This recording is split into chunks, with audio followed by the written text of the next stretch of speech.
هدايا الماس بملايين الدولارات وبرفانات وحاجات ارقامها محدش يصدقها ابدا. حبهم هما الاتنين شاهد عليه الناس كلها، وكمان تفاصيل كتير من اللي بتحصل بينهم هي بتحب تتباهى بيها، وخاصة لو فيها دولارات كتير. عايشة عشان تصرف من الفيزا بتاعته، وهو مش بيقول ليها على حاجة لا ابدا. ده كوم، والهدايا اللي بيجيبها ليها كوم تاني وبيخليها تقول يا ارض تهدم عليك قد. قصة الهدايا اللي بين المطربة الاماراتية احلام شمسي وجوزها مبارك اللي يجري لها العجب، بيعلنوا عن الهدايا قدام الناس كلها وبيبقوا فرحانين باللي بيعملوه. بس يا ترى ايه الهدايا العجيبة اللي جابوها لبعض ومحدش كان قادر يصدقها؟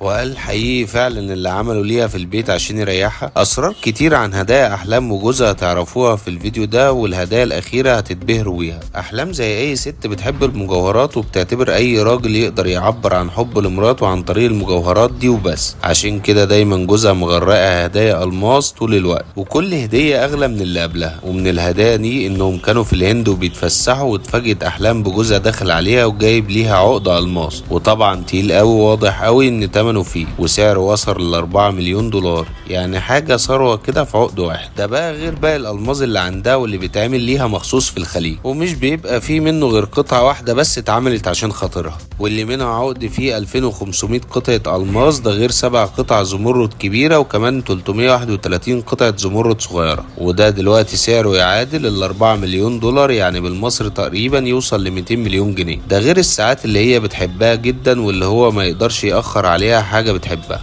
وكان في منهم واحدة وزنها يوصل ل 18 قيراط وبحوالي مليون دولار. ومش الدهب والألماظ مهيمنين على الست بس، فكمان الشوبنج واللبس والشنط عند أحلام ليهم حب من نوع تاني خالص. والفيزا بتاعت مبارك على طول في شنطتها وهي في فرنسا، ودي اللي بتخليها تسافر بشنطة واحدة ترجع ب10 شنط فيهم لبس وشنط خروج، ده غير الهدايا اللي بيجيبها ليها بشكل منفرد، زي الشنطة اللي قلبت السوشيال ميديا كلها، وكان تمنها 4000 دولار بس. ودي طبعا كانت من الحاجات القليلة الرخيصة عند أحلام. بس من ضمن المفاجآت اللي هداها بيها عشان يدلعها على الآخر، كان بيوتي سنتر عملوا ليها في البيت، أيوة زي ما سمعتوا كده، وكان في أوضة مخصوصة للمكياج، ده غير أوضة الجاكوزي وساونا ومكان للشعر وحاجات كده تحلم بيها أي ست في الدنيا، بس مش هتلاقيها عشان هي عند أحلام وبس. أما بقى هي فبتحاول تخلي شكلها حلو برضه، ورغم إنها شايفة ان الراجل هو وبس اللي لازم يجيب هدايا، بس اوقات بتجيب هدية لجوزها زي برفان من قريب وكان سعره يدوب 400 ألف جنيه.